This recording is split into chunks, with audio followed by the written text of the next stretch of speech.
Good afternoon. Good evening, wherever in the world. Freedom marchers, freedom family, freedom fighters, and freedom lovers. How y'all doing? It's your boy Tyrants Bane, aka The Definition, aka Snapzilla Rilla, coming at y'all with a quick live stream.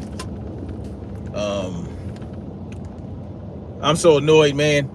I was supposed to start this stream about an hour ago, but got a flat tire and had to go ahead and change it. Had to pull off the road, change the tire, and get back rolling again. But first, I was trying to take a piss in the gas station. But right before I got to the bathroom, this gas station only has one bathroom. Right before I got to the bathroom, some motherfucker went ahead and got in the bathroom before I could get there. And I tried to wait. But that motherfucker was in there 10, 15 minutes in that fucking bathroom. And I was getting annoyed as fuck. And I was getting ready to cuss him out through the door. But I was like, no, well, let me get on out of here. I'll hit up another gas station. So here I am. Now I'm doing my live stream. So, yep, had to change the tire. Tried to use the head. Didn't work out too well. Changed the tire, but wasn't able to use the bathroom. So it is what it is, man. So I'm gonna go ahead and knock this out. So apparently, the leader of Hamas, Yahya Simwar, was basically killed by Israel, by Israeli forces. And so there goes that, right? The leader of Hamas, the guy who supposedly planned in the October 7th attacks, the guy who has been orchestrating the hostage taking situation and all this other type of shit, that motherfucker dead. All right, that motherfucker dead.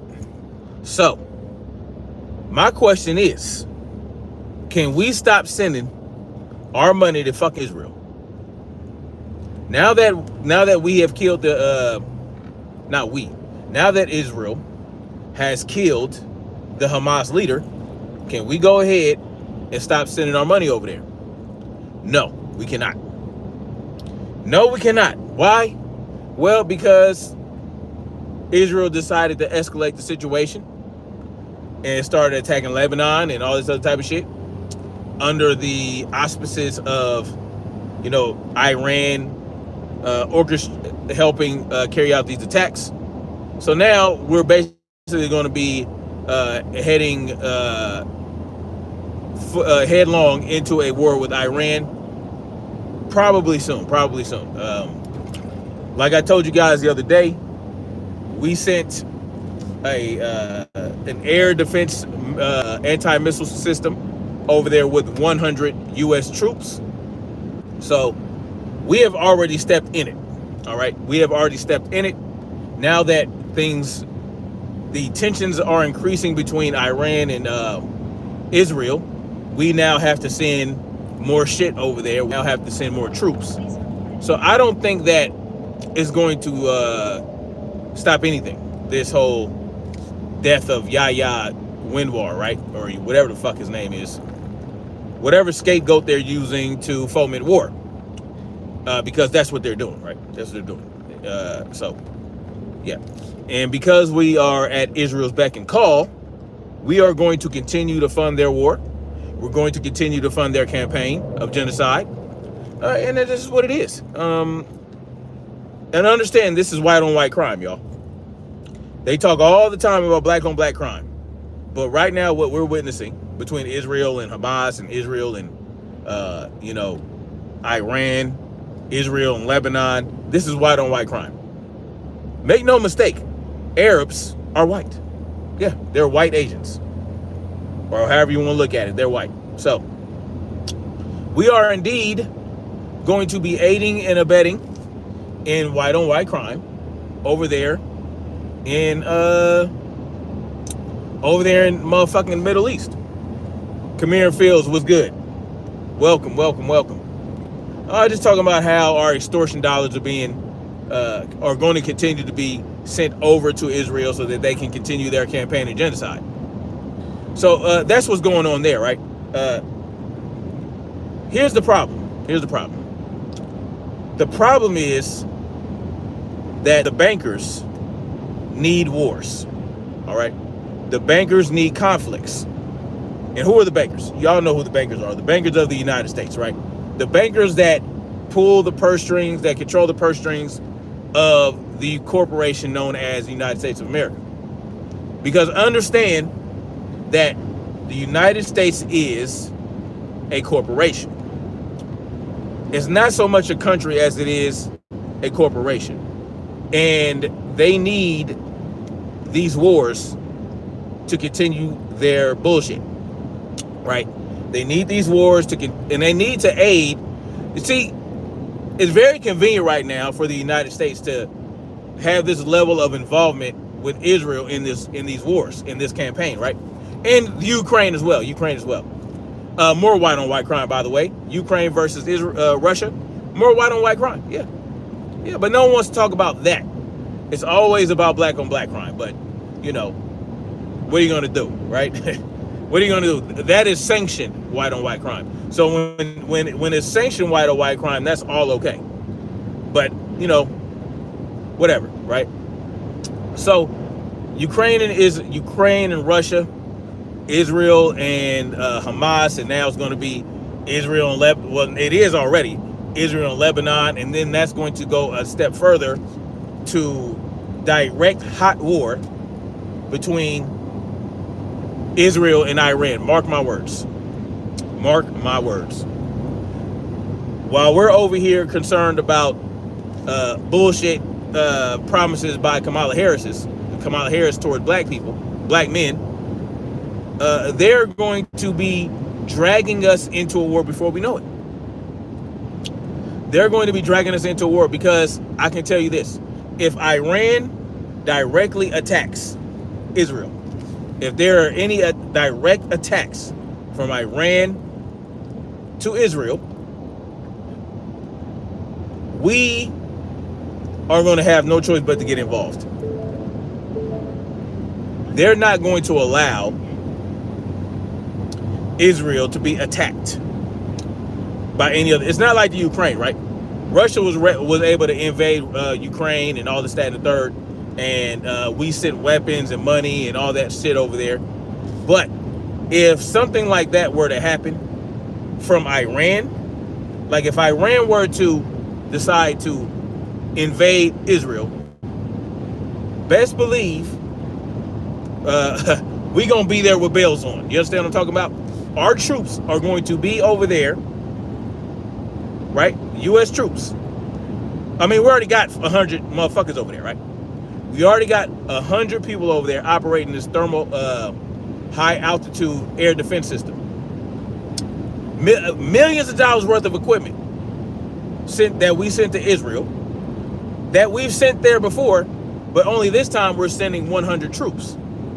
See, that is a level of escalation that most people don't understand. Shaquilla, what's good? How you doing? Welcome, Queen. Yes, salute to you. That, I mean, 100 troops in Israel, right? Now, they did teeter on the line when they sent troops to, basically, they built like a port, right? They built a port out to the ocean where we had troops handing over aid and all this type of shit, right? Calling ourselves, well, we're not putting ourselves in, we're not in there, we don't have troops there, but they're close enough to where if they were to get shot at, they might get hit, right? But now, again, like I said, we have 100 troops over in Israel to help them with their air defense system that we sent over there. We got Lebanon, right? We got Lebanon, the Houthi rebels, whatever the fuck you want to call them. We got those guys with their drone attacks, right? Who knew that a place like Lebanon would have all these drones to fly over to Israel, right? And basically run into shit and blow up. That's what they're doing, right? Very interesting that they have that level of sophisticated equipment over in Lebanon for these Houthi rebels to use. And like I said, they're saying that Iran is assisting them in this. They have to paint that picture, right? They have to paint the picture that Iran is directly involved in the attacks against Israel, when it's not really direct, because Iran is not actually attacking Israel, right? But they're calling it direct involvement. Even though when we give weapons and we give aid and we give equipment to Ukraine and to Israel, they say we're not involved. They say that we're not directly involved. We're just giving them assistance. We're trying to help make sure that they can win this war. There's always two sides to every story. Well, actually, there's three sides. There's your side, my side, and the truth, right? And who knows what the truth is between what's going on in Israel? Who really knows what the truth is? We know what they tell us it is. We know what they tell us it is. We know that they tell us that on October 7th of last year, a bunch of Palestinian Hamas members parachuted, right? They parachuted. I want y'all to understand what's going on here. They were able to fly over Israel and parachute into Israel with weapons out and start blasting up motherfuckers. I just want to paint a picture for what they're saying happened.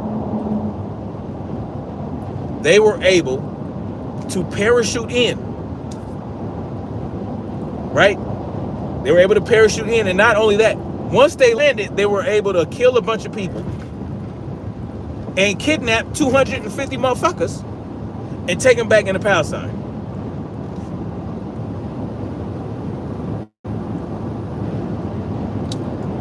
When Israel, right, the IDF is one of the most vicious and efficient militaries in the world. The IDF, the Israel Defense Foundation, or whatever, Federation, whatever the fuck you want to call it. Can't Guard J was good. Yeah, I know that, Can't Guard J. Israel, see, but this is what we did, right? This is what we did when we invaded Iraq in 2003 or 2004. When we invaded Iraq in 2004, we said, what was it that we said, what is the reason we used to invade Iraq, right? First, it was Iraq is harboring Osama bin Laden, right? They said, okay, they're harboring Osama bin Laden. Well, when that didn't work, they said, oh, well, they have weapons of mass destruction. Yeah. They got weapons of mass destruction over there. Yeah, see this picture?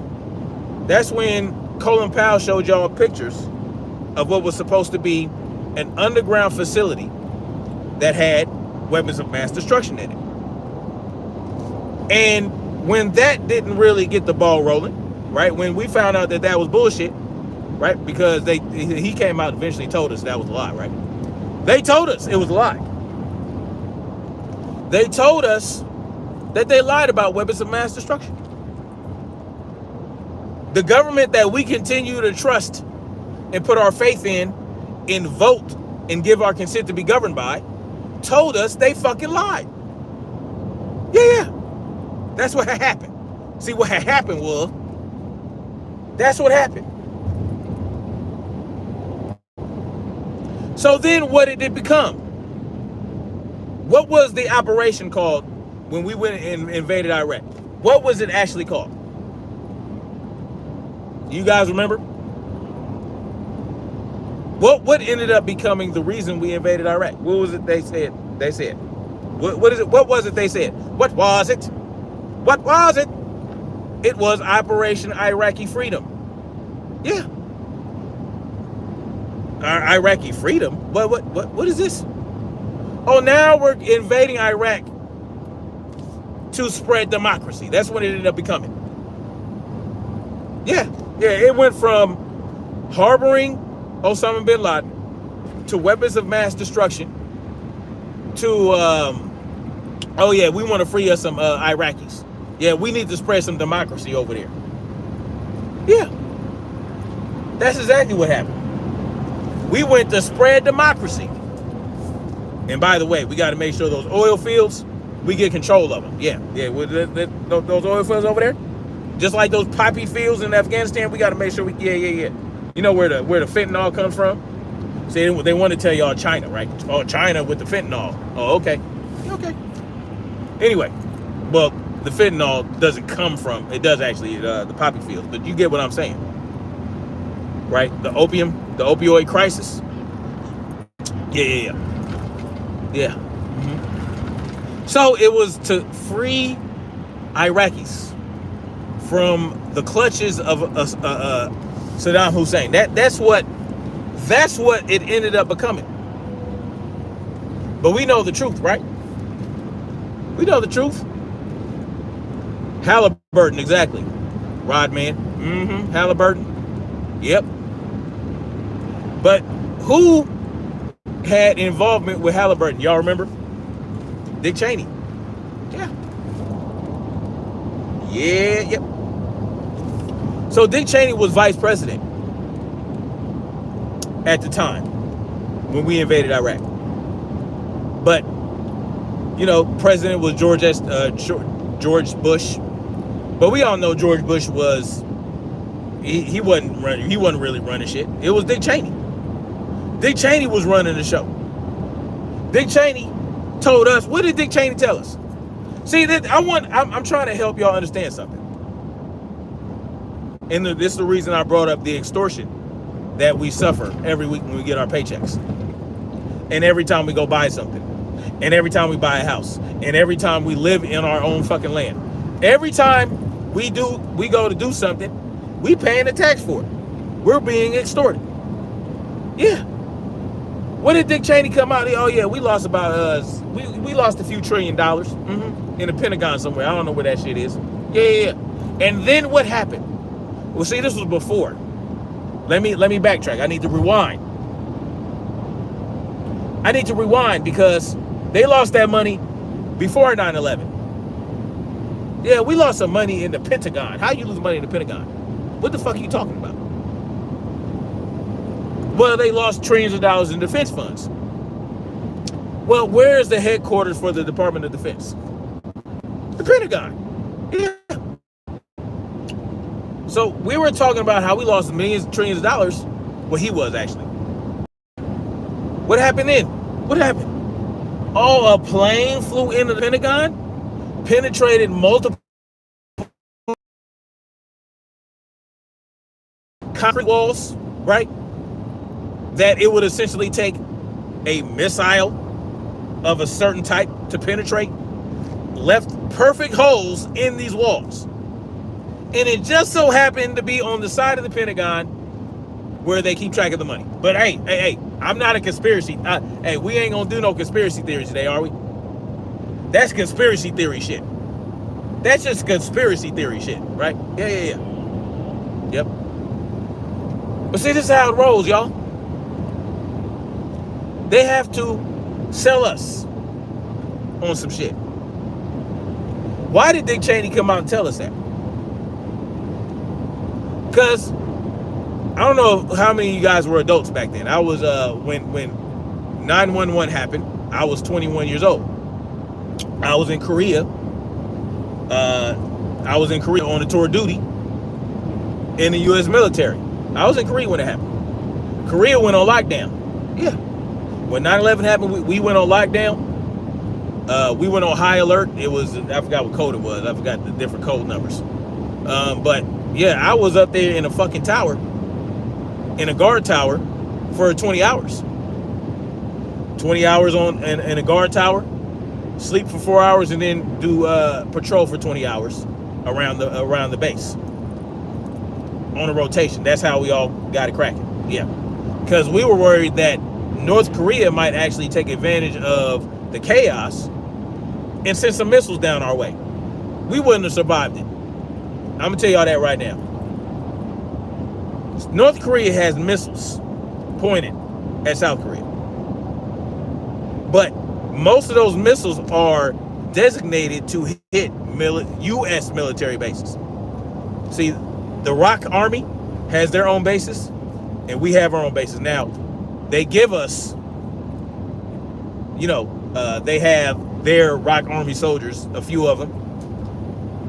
They have them embedded in each platoon. So you might have, we had like 2 in our platoon. We had 2 Rock soldiers. Rock soldiers, the Republic of Korea. So we had, we had Rock soldiers on our base. But if the shit were to pop off from North Korea, we would have got wiped out. That just would have been what it was. And then in Seoul, they would have sent missiles back to North Korea. But yeah, we would have got wiped out. Yeah, because we were like 50 miles from the DMZ. So they have a post, they have a base at the DMZ, and then they have another one about 50 miles south of that. I was at that base. Yeah, it would have got wiped out. Yeah. But anyway, so I was in 9/11. I was an adult, right? I was 21, and I understood what it was, though I really didn't understand. So, like I said, right before 9/11 happened, they told us that we lost trillions of dollars. Then 9/11 happened, right? The Pentagon got penetrated like a motherfucker by an airplane that is designed to crumble on impact. I want y'all to understand. These airplanes, these normal, regular ass airplanes with the blunt nose on the front, with the collapsible nose, they're designed to crumble on impact. The wings, they're designed to break off. So, but even if they're designed to break off, I'm not even gonna go there. Never mind. Let me stop. The bottom line is, Israel is doing the same thing we did before we invaded Iraq. We told the world that we had to invade Iraq. Israel is getting ready to set the stage for an invasion into Iraq. And if that happens before Iran invades Israel as sort of like a what do they call those things when a preemptive strike? So if Iran decides to preemptively strike against Israel, we're gonna get heavily involved. Now, the reason that didn't happen with Palestine is because, that's not really a big issue, right?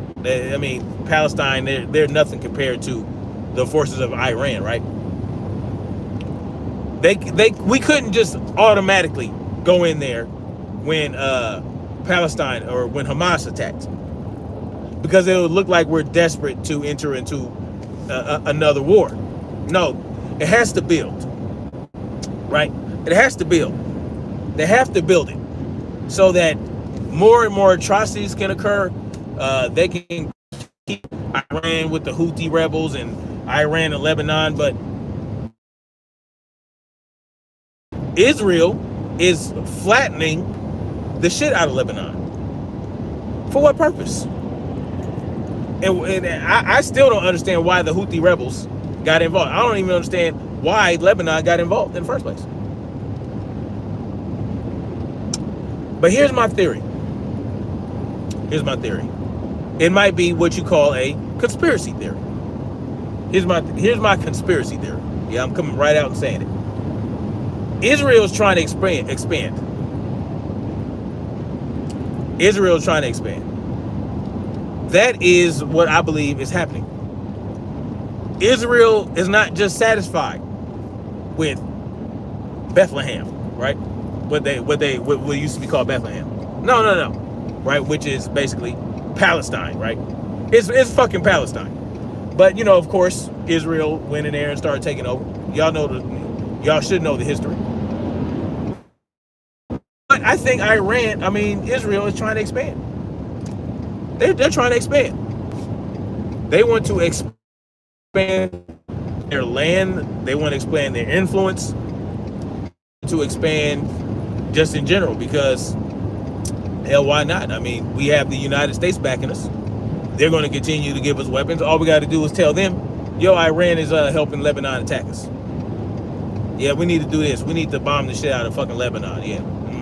Yeah, they keep flying these drones over here, blowing us the fuck up. Yeah, we need to go ahead and handle that.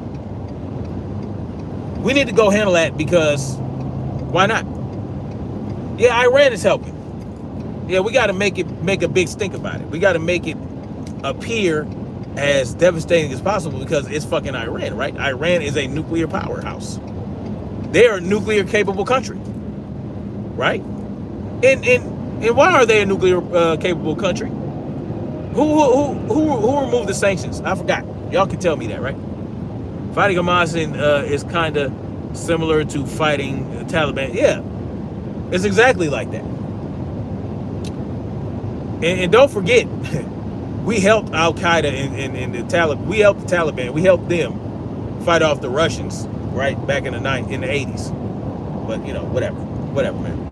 That is what it is. You know, we create these scenarios ourselves. The United States, we make all these different things happen. It is what it is. But you know, if you look at it, I think they're trying to expand. I think Israel wants more and more land. They want more and more influence. They want to de-Muslify the Middle East. Yeah, I think they want to de-Islam the Middle East as much as possible. I think they want to carve out a large swath of Islamic influence in the Middle East. That's what I think is going on here. That's what I believe. I believe that Israel wants to expand, and you know, we're going to help them do it. Yeah, we're going to help.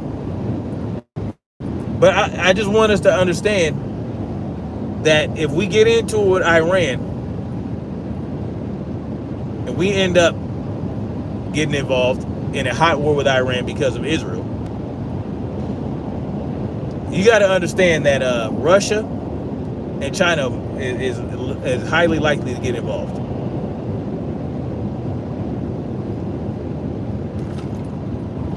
So I just want us to understand that if we get involved in this thing with Iran and Israel, we're getting involved with China and Russia. Just so y'all know. How involved will they get? They probably won't get very involved in the beginning. They'll probably talk all this, ceasefire things. They'll probably call for a ceasefire. They'll probably call for peace. They'll probably say, especially China. China's gonna be like, you know, we need to chill. We need to chill. Russia, how involved can they really get at the beginning, right? Because they're still going through this shit with Ukraine. And how excellent is that timing? How excellent is that timing? You see, Russia is going to be extremely occupied with the Ukrainian war. So Iran cannot count on Russia right off the bat. They can probably count on them for equipment, a little bit of stuff here and there, but not very much, because now that Ukraine is attacking Russia, Russia has to focus on that more so. So they're not going to be very helpful in a land war with Iran. So, and China might not want to get involved, right? Because understand, they might not want to get involved, but they're going to get involved in some form or fashion. They're going to get involved. And since they're not in the middle of a war, they're going to be able to get weapons and all this type of shit over to Iran. They're probably going to get, resources, a number of things. But they're probably not going to want to get too involved. They're not going to want to get into a ground war against Israel and the United States. Because the United States understand that if we get into a war with China, it is going to escalate very quickly. Right? We're not going to be able to invade China like that. Because if we try to invade China, that's going to be a problem. And if we do get involved in a hot war with China, because of Iran and Israel, it's probably going to be in the Middle East. And there's only so long that it could last there before it spills into either of our countries. But here's the difference. Here is where China has the strategic edge. Here's where China has this strategic edge when it comes to, U.S. versus China involvement, right? China already has essentially invaded the United States. Yeah. China has a lot more freedom of movement in terms of what their agents and what their people can do over here to start shit. Whereas over in China, it's a lot more restricted. Access to Americans is highly, highly restricted. Very difficult to get access over there to anything. Whereas over here, we just let motherfuckers do whatever the fuck they want. Oh, yeah, you know what I mean? Look at the aide, Eric Swalwell, the congressman, is he a congressman or senator? In California. He had a Chinese national aide that was basically spying for China. That's how deep they are over in the United States. You think it just stops with Eric Swalwell? Hell no. Eric, that ain't shit. China has a whole bunch of monkeys all up and through everywhere in the United States. That's where they have the strategic edge, because we want to be, this is the land of immigrants, so why not allow people to do what they want? China owns thousands and hundreds of thousands of acres in the United States. Land is next to military bases. They've even had police stations ran by China, not in the United States, but in Canada. At least we don't know for sure, right? They're not going to tell us everything, so they might have. They listen. Let me tell y'all something, man. If we get into it with China, they have the strategic edge in terms of the damage that can be done in either country's territory. We're not all up and through China like they all up and through here. You will not see an American motherfucker in their military. You won't see them in their politics. You won't see them running shit. They ain't running shit, especially since they got well, that was Hong Kong. Never mind, Hong Kong is separate. When England relinquished control of Hong Kong and made Hong Kong ostensibly independent back in the 90s. You know what I'm saying? But I mean, y'all get what I'm saying. China is not letting, they so homogenous over there. China is a very homogenous country. Very homogenous. So we gonna have problems. But see, the difference is the edge we have here, right, is that our right to keep and bear arms are less restricted. So if shit starts popping off, they're gonna have to contend with that. They're gonna have to contend with that. So that is going to erase some of their edge. That's going to dull some of their edge. So there's the thing there. And that's why we cannot allow these motherfuckers to keep infringing on our right to keep and bear arms. We must not allow that to continue. right? We can't allow that to continue. So this whole thing with Israel and killing the Hamas guy, that ain't shit. They ain't even half done yet. They ain't even shit. That ain't nothing. These motherfuckers, I tell you what, Bobby, that's nothing. That's nothing compared to their ultimate goal, in my mind. In my mind. Because why be so insistent on this and this, the whole thing with Iran? Why you want to fuck with Iran? But you see, the problem is we can't debunk any of that. We don't have special forces motherfuckers. We don't have SOCOM individuals over there gathering information and intelligence for us. They're doing that for our own country. They're doing that for our government and our military. And they have information we'll never have access to. They have information we'll never have access to. So when the shit pops off, we're not going to ever really know why. We just going to know it's popped off. Just like with the Iraqi invasion. We never really knew, officially. We all just speculated. It was all about the oil. It was about the oil. And the real reason for Afghanistan is the poppy. Listen, let me tell y'all, man. It's sometimes it's that simple. Sometimes it's that simple. You want to start a 20-year war? You want to go to war for 20 years over some fucking poppy and oil fields? Yeah, absolutely. Absolutely. Why? Because we're greedy. Not we, but the bankers. The bankers are greedy. The bankers are greedy. For them, it's never enough.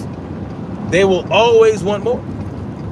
Understand that. I want y'all to understand that every war is a banker war. And that is also a title of a book. Every war is a banker war. I forgot the name of the author. Y'all go look that up. And it's basically referring to every United States war past a certain period is a banker war.